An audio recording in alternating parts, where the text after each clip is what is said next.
Amém, irmãos. Glória a Deus. Louvado seja Deus por mais esta noite que o Senhor nos concede, de estarmos aqui na sua presença, né? Para aprender. Então, quem não senta para aprender, não pode se levantar para ensinar, né, irmãos? A gente tem que aprender primeiro, criar bagagem, para depois a gente ensinar. Eu estava conversando com um pastor e com o diácono Donizete, nós que estamos aqui responsáveis pelo estudo, de nós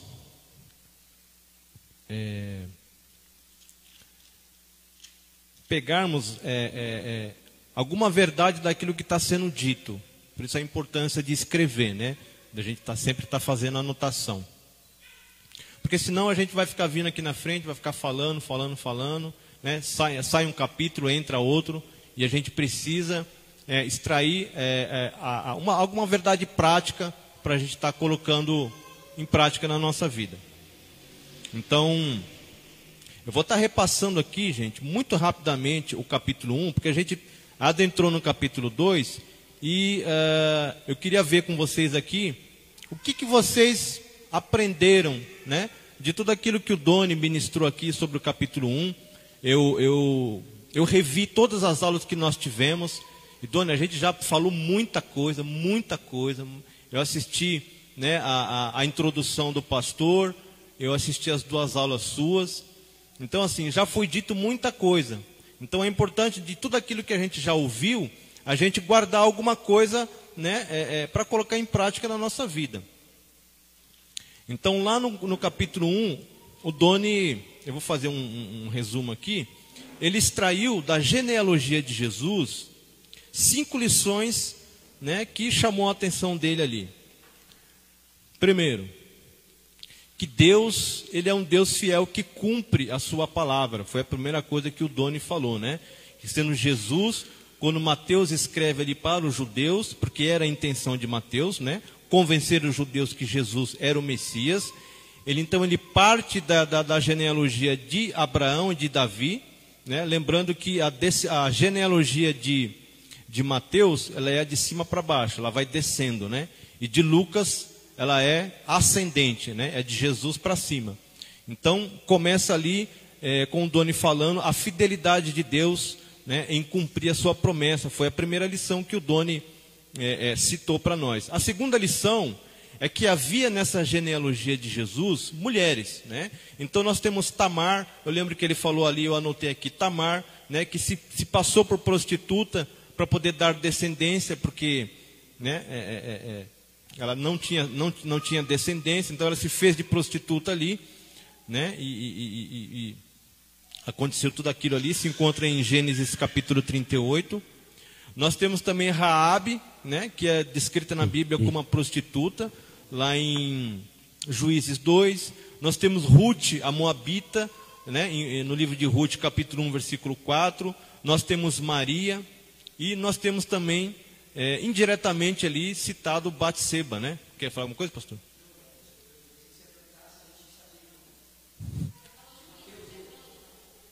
Josué, isso, Josué.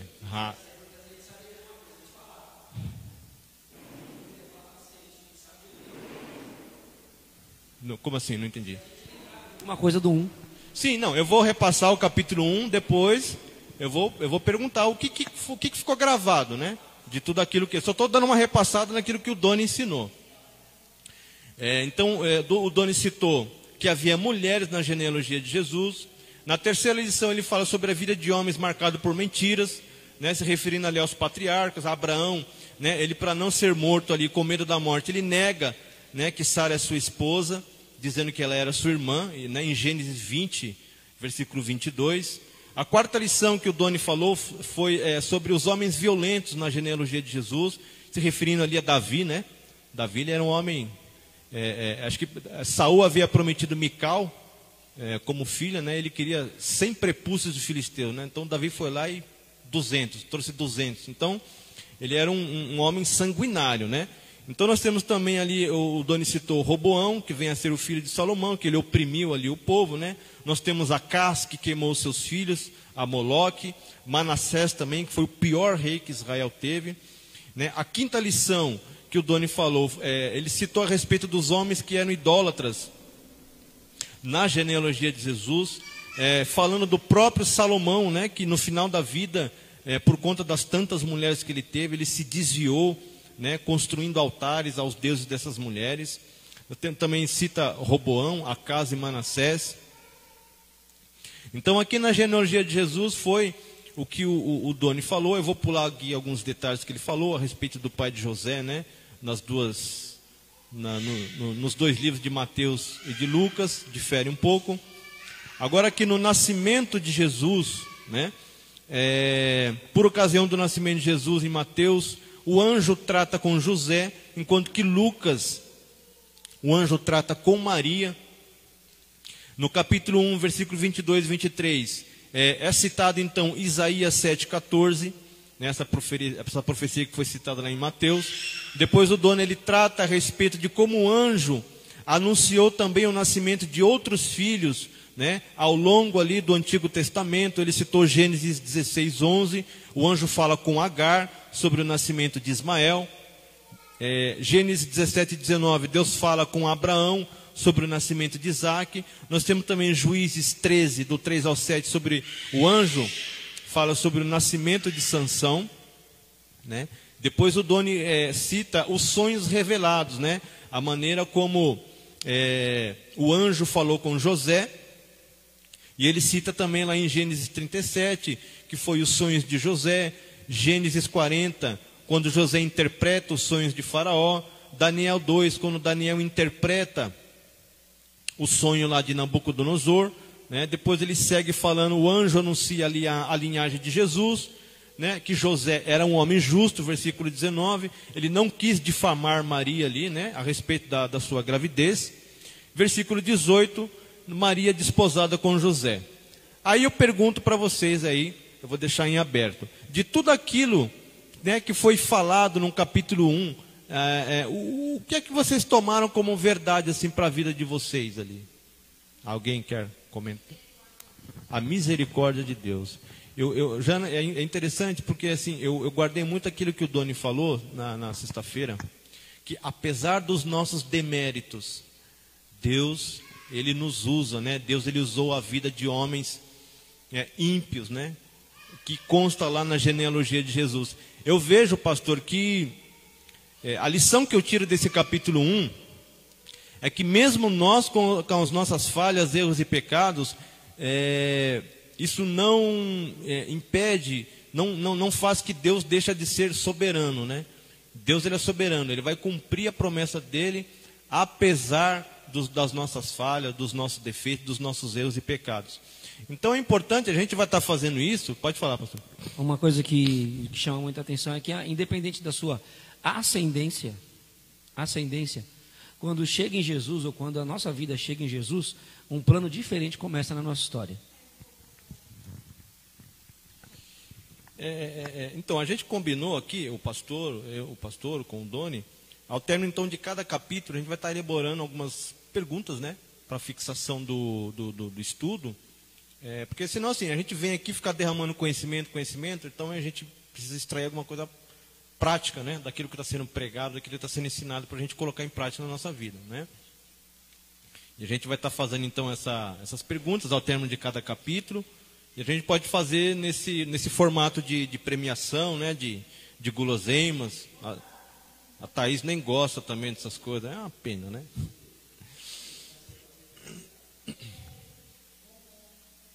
Então vamos lá. O pastor então começou na sexta-feira passada o início do capítulo 2, ele foi até o versículo 4? 4 ou 5? Ok.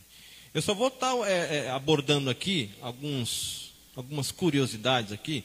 A Lourdinha não está presente aqui, mas ela falou sexta-feira passada a respeito dos Herodes. Então eu queria estar elucidando aqui, porque às vezes a gente passa na leitura bíblica, a gente lê e a gente não sabe o que é. Então, só para contextualizar, houve 6 Herodes ao todo ali no Novo Testamento, a gente vai encontrar 6 Herodes, né? Então Herodes, como eu fiz o comentário na aula passada, ele é um título de realeza, ele não é nome, tá? Herodes é um título de realeza. Então o primeiro, onde o pastor muito bem falou a respeito da descendência dele, a sua origem, então o primeiro foi Herodes o Grande, né? Ele foi chamado o Grande, também chamado de Herodes I, né? Então esse Herodes quem foi? Ele foi que mandou matar as crianças lá em Mateus 2,16. Né? Eu vou estar lendo aqui Mateus 2,16, não sei se a gente vai estar chegando nesse versículo hoje. Então diz assim: então Herodes, vendo que tinha sido iludido pelos magos, irritou-se muito e mandou matar todos os meninos que havia em Belém e em todos os seus contornos, de 2 anos para baixo, segundo o tempo que diligentemente inquirira dos magos. Então esse foi o primeiro Herodes. Aí nós temos então na sequência o próximo Herodes, chamado Arquelau. Herodes Arquelau. Então Herodes é título, Arquelau era o seu nome, e o seu cargo, a sua função, ele era um etnarca. Então onde que a gente vê a respeito desse Herodes Arquelau na Bíblia? Mateus 2,22, que foi o Herodes que substituiu o Grande por ocasião da sua morte. Arquelau era o nome dele, Herodes Arquelau.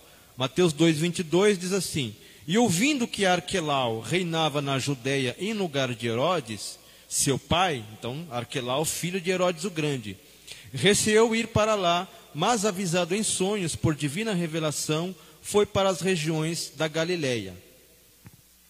Então só para a gente se situar, Arquelau foi o filho de Herodes o Grande que sucedeu o pai por ocasião da sua morte. Ele era um etnarca. Então etnarca o que era? Era a função dele, era o cargo dele. Ele era um líder de uma etnia, né? O termo e o cargo foram utilizados em Roma, no Império Bizantino e Otomano. Na tradição judaica, o etnarca tem o direito de usar a púrpura e a fivela de ouro, um título de realeza, né? Um título de autoridade. Na sequência, nós vamos ter ali o Herodes Antipas, ou o tetrarca, né? Então Herodes, título de realeza, Antipas era o nome, glória a Deus, Teteu. E o tetrarca era a função dele. Então onde que a gente ouve falar a respeito de Herodes Antipas? Antipas, Lucas 3,19. Só uma passagem aqui. 3,19. Lucas 3,19 diz assim: sendo, porém, o tetrarca Herodes repreendido por ele por causa de Heródias, mulher de seu irmão Filipe, e por todas as maldades que Herodes tinha feito. Então esse Herodes, pessoal, Antipas, foi o Herodes que mandou matar João Batista. E esse mesmo Herodes foi o Herodes que tomou a mulher do próximo Herodes, que era o seu irmão, tomou a mulher dele. Então, por conta disso, João Batista, ao confrontar esse Herodes, Antipas, esse Herodes, então, ele com medo de João Batista, ele não mata João Batista, mas a mulher, que era Salomé, porque queria dar um jeito, né, de acabar com João Batista. Então, uma vez, a mulher de Herodes, uma menina chamada Salomé, num ambiente de festa ali que estava tendo em Herodes, está muito alto esse retorno aqui, alguém pode abaixar aqui, está me dando... Houve uma festa ali, e Salomé, que era filha de Herodes, dançou. E Herodes então ficou muito, se agradou, né? E aí ele falou: pede o que você quiser, até metade do meu reino eu te darei. Então Salomé, o que ela faz? Ela vai e pergunta para Herodes, sua mãe: olha, Herodes gostou da minha dança lá, ele está, né, falando lá o que eu quero. Aí, então ela aproveitou a oportunidade para pedir a cabeça de João Batista. Era filha de Heródias. Filha de Heródias. Não entendi.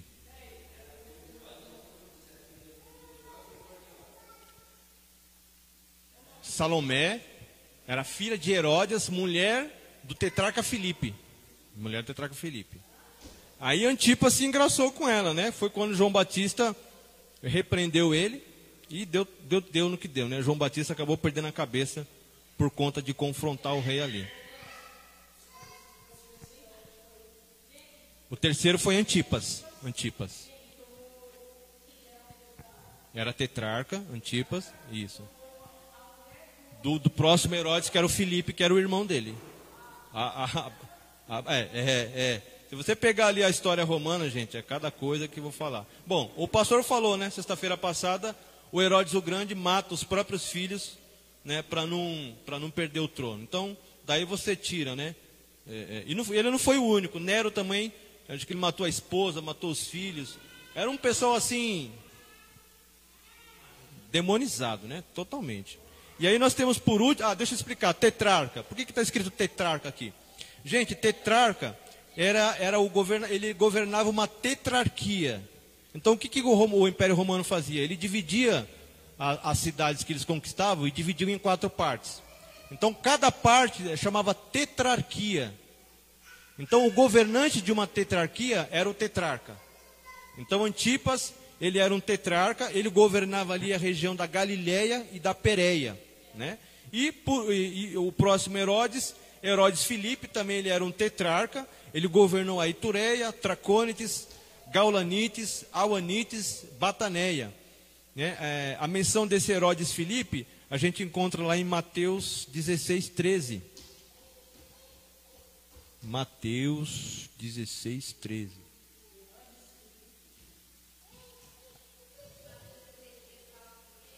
Ele fala sobre Filipe, Herodes Filipe, Mateus 16, 13.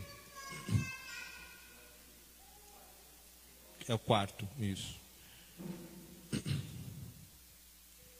Mateus 16, 13 diz assim: E chegando Jesus às partes de Cesareia de Filipe, interrogou seus discípulos, dizendo: Quem dizem os homens ser o Filho do Homem? Então, quando a gente lê aqui Cesareia de Filipe, a gente fica meio sem entender, né? Como assim Cesareia de Filipe? Filipe, então, era o governador dessa região.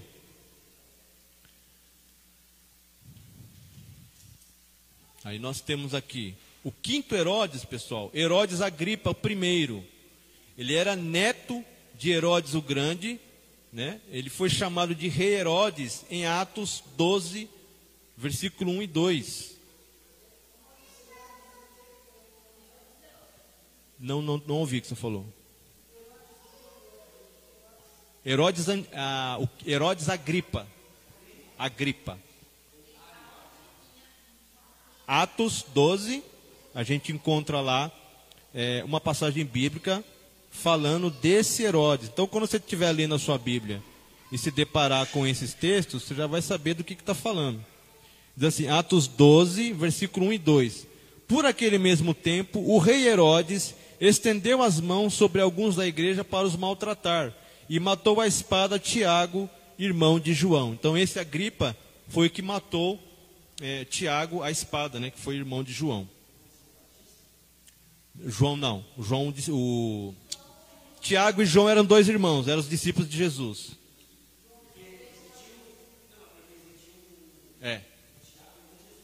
Tinha o Tiago, irmão de Jesus, e tem o Tiago, que é o irmão de João. Esse aqui é o irmão de João. A Bíblia cita eles como os Boanerges, né? Filhos do trovão, que era Tiago e João. Mas não é o João Batista, e também não é Tiago, irmão de Jesus. É outra coisa. E, por último, o sexto Herodes que a gente encontra na Bíblia, pessoal, o Herodes Agripa II. Ele era bisneto de Herodes o Grande, né? Ele ficou famoso por seu encontro com o apóstolo Paulo, conforme registrado em Atos 25, 13 e Atos 26, 32. Fala sobre esse Herodes Agripa II, Atos 25, 13. 25, 13. Passados alguns dias, o rei Agripa e Berenice era a esposa dele, vieram a Cesareia a saudar Festo. A próxima passagem, 26, 32, também fala sobre esse Agripa. E Agripa disse a Festo: bem podia soltar-se este homem, se não houver apelado para César. Aqui ele fala isso se referindo a Paulo, né?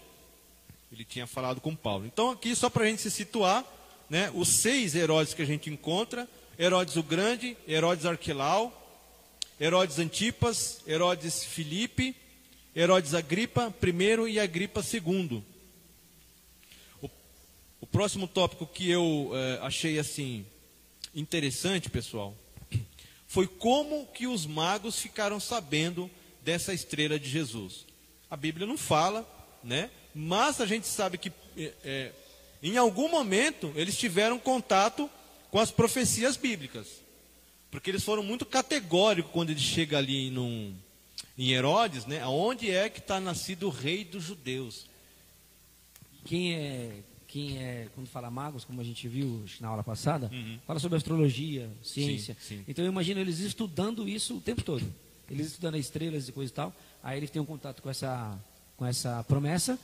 E aí eles, até a Bíblia declara, a estrela dele. Ou seja, Exato.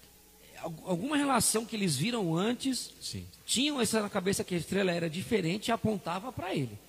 E aí, realmente, como eles chegaram até isso, mas por ser diferente, como eles estudavam, conheciam cada uma, exato, eles falavam, essa é a dele. Você citou muito bem sexta-feira passada o significado de magos, né? Porque é um significado abrangente, ele quer dizer muita coisa, né? Tanto que Daniel ele foi categorizado como um, né? Lá nos seus dias. E a única menção, gente, bíblica que eu encontrei, que foi até a que eu citei sexta-feira passada, aí quem puder estar abrindo lá para a gente estar fazendo a leitura, foi essa, que é Números 24 e 17. Quem puder estar abrindo lá, Números 24 e 17. O Dandan já está ali, ó. Falou em ler, ele já pegou ali, já. No 24 e 17. Números 24 e 17. Eu o vejo, porém não agora. Eu o contemplo, mas não de perto. Uma estrela procederá de Jacó, de Israel.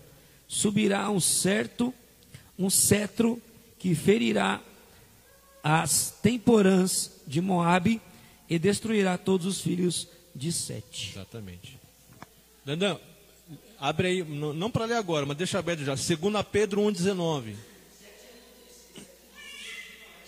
7, 1,19. Então essa foi a única referência bíblica que faz menção de Cristo na forma de uma estrela. Foi o único texto bíblico que eu encontrei que faz então essa citação. Aí nós temos também, no Novo Testamento, nós temos ali Pedro, em 2 Pedro 1,19, Daniel, pode ler para nós, 2 Pedro 1,19.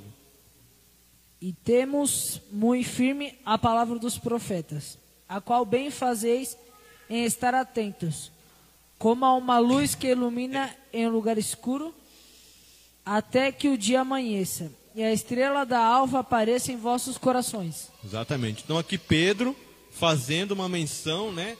Uns atribuem a iluminação do Espírito Santo, né? Outros falam sobre a segunda vinda gloriosa de Cristo, né? Se referindo a Cristo como a estrela da alva. E nós temos também em Apocalipse 22:16, o próprio Jesus falando a respeito dele e se referindo a ele mesmo como uma estrela. Diz assim, eu Jesus, Apocalipse 22:16, eu Jesus enviei o meu anjo para vos testificar estas coisas nas igrejas. Eu sou a raiz e a geração de Davi, a resplandecente estrela da manhã. O próprio Jesus falando a respeito dele como uma estrela. Pode falar. Detalhe que... Apocalipse 22:16. Engraçado que o Sol, ele não é tido como um planeta. O Sol é tido como o quê? Uma estrela. Exato. Então não é uma estrela noturna, é a maior. Estrela da manhã, está falando de sol, né? De amanhecer. E você vê, a maior estrela que a gente tem consciente é Sol. E ele é a estrela da manhã, a maior, a que mais brilha, né? Do início. Uma boa explicação, pastor, que eu ouvi uma vez sobre essa estrela da alva. Eu que trabalhei muito tempo à noite. Então, quando dá 4:30, 5 horas da manhã, você olha para o céu, tem uma estrela que brilha mais que todas. Então, profeticamente, essa aí é a estrela da alva, astronomicamente falando. Né? Uns falam que, se não me engano, é Júpiter ou Saturno, o planeta, agora eu não lembro. Isso. Região do interior. Onde não tem menos poluição, você consegue. Então, o que é a estrela da alva? Ela anuncia que a luz está vindo. Então, ela aponta para Cristo, né? A luz está chegando, o dia está amanhecendo, as trevas estão indo embora. Então, essa estrela da alva, ela tem essa mensagem profética. E então, gente, é muito importante também a gente não confundir Jesus como a estrela da alva com Isaías 14:12. Porque ali está falando, aplica essa passagem com a queda de Satanás. Isaías 14:12. Quem for rápido de gatilho aí, se conseguir abrir antes de mim, eu acho que não vai conseguir, que eu já estou em Isaías aqui. Isaías 14:12. Como caíste do céu, ó estrela da manhã, filha da alva? Como foste lançado por terra, tu que debilitava as nações. Então aqui está fazendo alusão a Satanás, né? Então faça essa confusão, né? Aqui não está falando de Jesus, né? Então, de fato brilhava, né? De fato, esse ser brilhava no céu. Tinha uma glória, não se comparava a Deus, mas tinha uma glória resplandecente, né? Pela sua grandeza, pela sua função, pela sua responsabilidade. Porém, caiu. O que é importante, pastor, a gente falar que o cumprimento das profecias, ela tem um cumprimento para o momento ali, porque Isaías 14:12, qual que é o contexto? Isaías profetizando contra a Babilônia. Aí você fala, mas ele está profetizando contra um rei. Mas quando você pega e olha aqui, né, o Nabucodonosor caiu do céu? Não. Então ela tem um cumprimento para o momento, né, o profeta profetizando contra um rei ou contra uma nação, e ela também tem um cumprimento escatológico, lá na frente, né, um cumprimento profético, se referindo aqui à queda de Satanás. A gente vai estar vendo isso também. O Doni falou, né, em Isaías 7,14, né, eis que vos dará um sinal. Então, quando você pega essas passagens, ela atende ali aquele contexto do momento, e ela aponta também para o futuro. Por isso que os judeus tinham essa dificuldade, né, de crer em Jesus, que Jesus era o Messias, porque eles entendiam que o cumprimento era para agora, não era para o futuro. Tanto que em muitas passagens bíblicas, quando fala do Israel restaurado, em Isaías 65, 66, ele está falando do milênio, né? Não está falando de uma restauração terrena, como pensavam os judeus. Então, o entendimento das profecias nesse sentido é importante. Quer falar alguma coisa, Ana? Isso. Outra profecia também que uns falam, não, mas está falando de um rei ali, que é o rei de Tiro e de Sidom. Se não me engano, em Ezequiel 28, quando fala que andava sobre pedras afogueadas, se não me engano, se referindo ao rei de Tiro e de Sidom. Está falando sobre o rei de Tiro e de Sidom, e também está fazendo uma alusão a Lúcifer, a Satanás. Então ele está falando ali, ele atende o contexto do momento, como atende também um cumprimento profético apontando para uma outra coisa, né? Parece que o que está escrito no Antigo Testamento se cumpre no Novo, né? É o rei de Tiro e de Sidom, né? É uma profecia contra ele, Ezequiel. Ezequiel 28, se não me engano, é isso?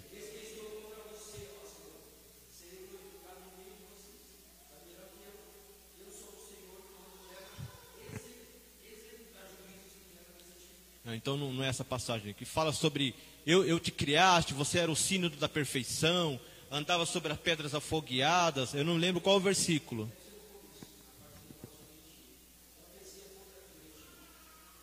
Então ali é o começo. Então isso aí está falando de quem? Foi o rei de Tiro o sínodo da perfeição? Ele andou sobre as pedras afogueadas? Não. Então não pode ser ali um rei humano, né? Então está falando ali uma profecia contra o rei terreno, mas também está fazendo uma alusão, né, a Satanás ali, lá na frente. Agora o versículo 6, pessoal, voltando ali, Mateus 2, versículo 6. Gente, falta 20 para as 9 já. Pode ler. Versículo 6. Mateus 2, vamos voltar lá onde o pastor parou. Mateus 2, versículo 6. E tu, Belém, terra de Judá, de modo nenhum essa menor entre as capitais de Judá, porque de ti será o guia que há de apacentar o meu ovo de Israel. Exatamente. De ti sairá o meu guia que há de apacentar. É engraçado, gente, que a gente percebe que o modo de escolha de Deus é sempre o menor, né? Então ele fala aqui, e tu, Belém, terra de Judá, de modo nenhum és a menor entre as capitais, porque geograficamente era a menor que tinha. Então é da onde ninguém imaginava que ia sair alguma coisa de bom. Foi Filipe, né? Falou, e pode vir alguma coisa boa de Nazaré? Então, da onde a gente acha que não sai, Deus vai lá e... Exatamente. Sabe por quê, Danã? Porque a glória tem que ser dele, né? Quando Deus chama Gideão, o que Gideão fala? Eu sou a menor tribo, da menor família, eu sou o menor da minha casa. Então, Deus chama sempre o que não é nada, né? Só que Mateus, ele não cita essa profecia completa. Quando a gente pega para ler ela lá em Miqueias 5:2, Miqueias 5:2 diz assim, que é a profecia que Mateus está empregando aqui. Só que ele fala só uma parte dela. Então a profecia fica lá em Miqueias, capítulo 5, versículo 2, diz assim, e tu, Belém Efrata, posto que pequeno entre milhares de Judá, de ti me sairá o que será Senhor em Israel. Ali ele fala então agora, irmãos, a origem desse rei. Diz assim, e cujas origens são desde os tempos antigos, desde os dias da eternidade. Então, está falando de um Senhor que há de reger o seu povo, cuja origem é desde os dias antigos, desde os tempos eternos. Mateus ele não cita ela toda, ele cita só uma parte. Então quando você vai lá em Miqueias,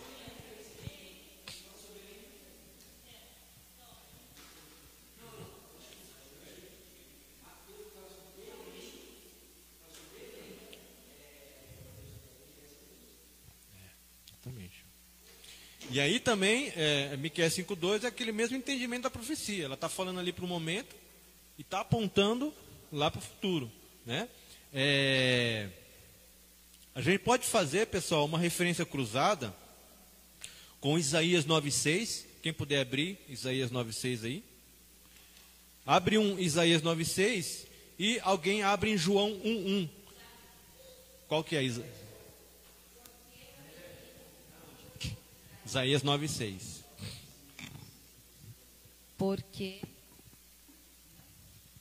Porque um menino nos nasceu, um filho se nos deu, e o principado está sobre os seus ombros, e o seu nome será maravilhoso, conselheiro, Deus forte, Pai da eternidade, príncipe da paz.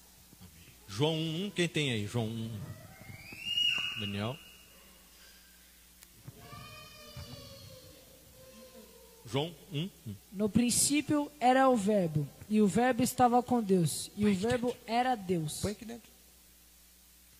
Então aqui nós temos Isaías 9:6 falando que, né, haveria de vir um rei, ele seria chamado maravilhoso, conselheiro, príncipe da paz. E João falando a respeito de Jesus, né, que no princípio era o verbo, e o verbo estava com Deus, o verbo se fez Deus. Porque no estudo fala que nós estamos no Cronos. O Cronos é o nosso tempo no grego, é o tempo que a gente vive. Deus está no Kairos, né? Então o Cronos, o nosso tempo, ele está dentro do Kairos de Deus.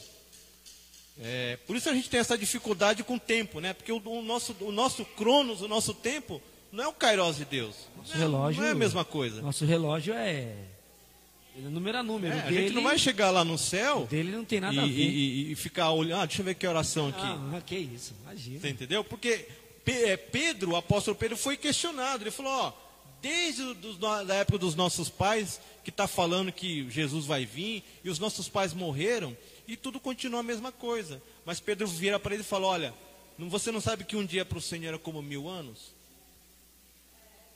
Então, faz 2 dias que o Senhor Jesus foi crucificado, né? No Kairos de Deus. Exatamente. Então, é essa questão do tempo, né? Então, esse era o rei que havia de vir, que já existia desde a eternidade. Então, aqui, só para a título de informação, Miqueias significa quem é semelhante a Jeová.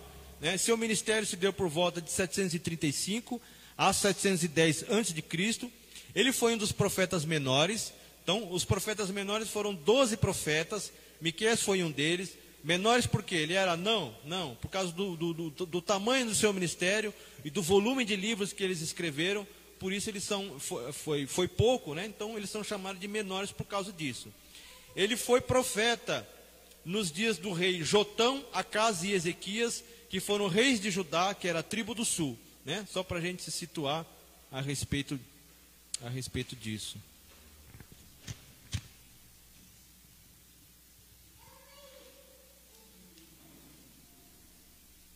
Vamos seguindo aqui. Então lá em Mateus 2, 7, 8...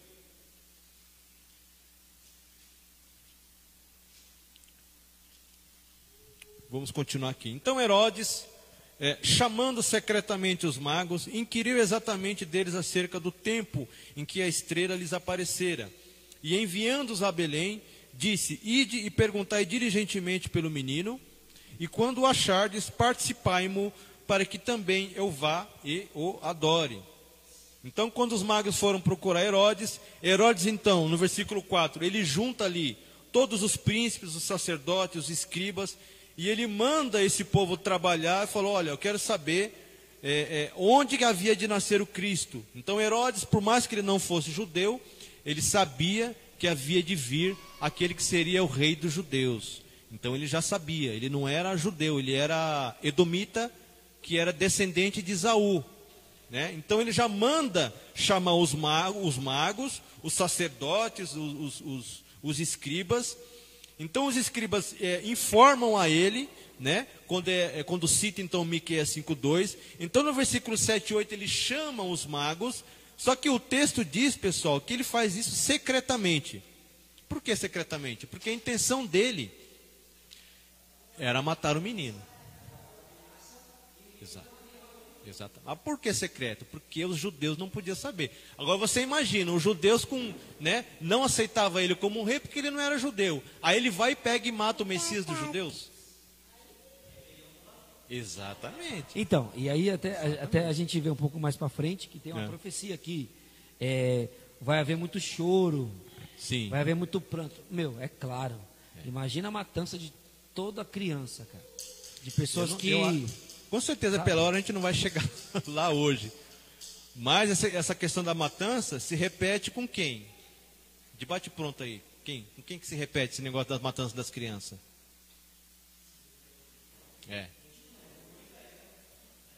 Moisés. Exatamente. Então quando Deus levanta um libertador,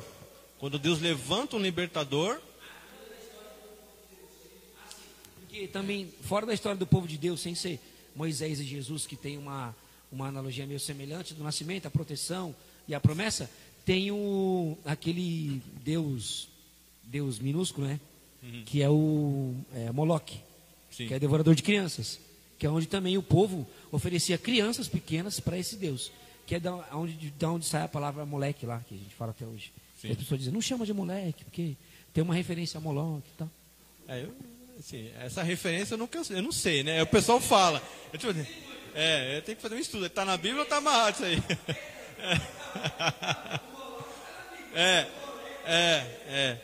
Então assim, mas essa história se repete com Moisés porque era um libertador, assim como Jesus foi, né? Então ele chama secretamente os magos porque ele não queria que os judeus soubessem que a intenção dele era matar Jesus, né? Até porque ele matou os próprios filhos para não perder o trono. Oi? Quando você pega para estudar ali a história de Roma, dos imperadores, o que esses caras fizeram, cara, você não... Então no versículo 9, os magos então, imbuídos dessa informação que Herodes passou para eles, né? Quando Herodes manda os magos ir para Belém, os magos então eles partem para lá e eles são novamente guiados pela estrela. Deus continua conduzindo eles até o local onde estaria ali o menino Jesus. Gente, eu gosto muito desse versículo 10. Eu gostei muito quando eu li, que foi a reação deles.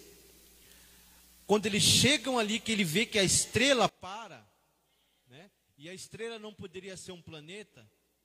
Então a estrela, né, dentro dos comentários que eu li, dentro daquilo que eu estudei, foi algo sobrenatural só para mostrar a eles aonde estaria o menino Jesus, né? Então o versículo 10 diz assim, eu vou estar lendo aqui. E vendo eles a estrela, aí você fala assim, eles ficaram alegres? Não, gente, eles não ficaram só alegres, eles ficaram muito alegres. Aí você fala, eles ficaram muito alegres só? Não, eles ficaram muito alegres com grande júbilo. Grande júbilo. Meu, eu acho que eu não vou conseguir passar o que Deus tratou comigo nessa passagem. Eu acho que eu não vou conseguir, gente. A gente pode aplicar esse versículo 10, gente, no dia que a gente tiver face a face com Jesus. Cara. Porque eles não ficaram alegres, eles ficaram muito alegres. E eles não ficaram só muito alegres, eles ficaram muito alegres com grande júbilo. Porque eles estavam naquele anseio, naquela expectativa, né, de conhecer o rei. A gente não sabe em que momento que eles tiveram contato com essas profecias bíblicas, né? E lendo lá o Evangelho de Lucas, eu não vou ler o texto, quem estiver anotando, a gente vê lá em Lucas 2, do 25 ao 38, que existia também Simeão e Ana, que tinham essa mesma expectativa, gente. Olha que coisa gloriosa, né? Simeão e Ana, eles também estavam ali atentos às profecias, né? Quando o Simeão ele pega o menino Jesus, quando José e Maria vão levar ele no templo, né? Para fazer uma apresentação no templo, então ele pega o menino no colo e ele falou, Senhor, pode despedir o teu servo, porque os meus olhos já viram o Rei dos Reis. Então eles tinham essa expectativa. Eles tinham também essa alegria, gente, que a gente não pode perder, né? Essa expectativa de nos encontrarmos face a face com o Senhor Jesus. Esse versículo 10 mexeu muito com o meu coração, né? O Senhor falou muito comigo no sentido de não deixar essa alegria, né, cair na rotina. Pode falar, Doni. Só lendo aqui o versículo 29 e o 30 de Lucas 2, né? Lucas 2. A tradução da minha Bíblia é bem interessante, fala assim, ó: agora, Senhor, despede em paz o teu servo, né? Sim. Segundo a tua palavra, pois já os meus olhos viram a tua salvação. Isso, né? Isso. Você vê, ele estava antenado com as profecias, igual esses magos aqui. E os caras eram gentil. Então, qual que é o cenário que a gente tem? Gentil, despertando os judeus, falou, ó, o teu Salvador já nasceu. E muitos, e a maioria, porque é em Isaías também que vai falar, não tinha formosura, Exato. Não era belo. E aí vem um cara, e aí os próprios, os seus, que deveriam, os né? que esperam, está dizendo, aqui ó, nasceu. Esse aí, você está de brincadeira? Nós estamos esperando a luz da manhã, o sol, velho. Então, você vê como a nossa falta de atenção das coisas, profecias ou coisas de formas espirituais, os nossos olhos espirituais fechados nos fazem perder a salvação. Esse homem diz assim, meus olhos viram a salvação. Exato. Jesus. E fala sobre Ana também, cara. né? Ana, você está muito apercebido. uma viúva, muito né? apercebido. Porque tem a profecia para nós. Tem profecia para nós para o tempo de hoje. E Deus permitirá que naquele tempo muitos sejam enganados, porque não vigiaram. Por que os últimos serão os primeiros? Então, Porque os primeiros já caiu no marasmo. Então quem é chamado por último, que é aqueles crentes, a rapa do tacho, cara, eles vão passar por nós a milhão, velho. Você entendeu? Eles vão passar por gente no gás. Eu estava comentando com a Cláudia esses dias, gente, as coisas que a gente fazia no início, né? E parece que vai passando o tempo, aquilo parece que vai... o A gente pastor entrava Maurício. no meio da favela, irmão, para pregar a palavra. Sabe aquela comunidade que tem ali no 55, DP ali, no Rafael? Cara, a gente foi fazer um discipulado lá, e aí, barraquinho, né? Que divide um barraquinho do outro, e o barraquinho do lado, o som no último volume. A Cláudia foi lá, bater na porta do barraco, lá, ó, a gente está querendo fazer uma oração lá, estudar a Bíblia, você precisa abaixar a música aí. Ah, você não pode ir lá, não quer ir lá com a gente orar lá também? Foi, né, nesse dia, não foi? Então tem coisa que a gente fazia no passado, cara, que, meu... Então esses últimos que o Senhor vai estar chamando, cara, ele vai passar pela gente assim...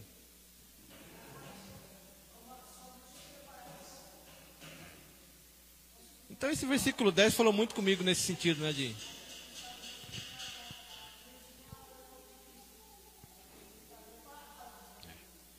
Pastor, eu não consegui falar tudo que eu estudei, que eu trouxe aqui, mas, ó, vai ser quase 9 horas.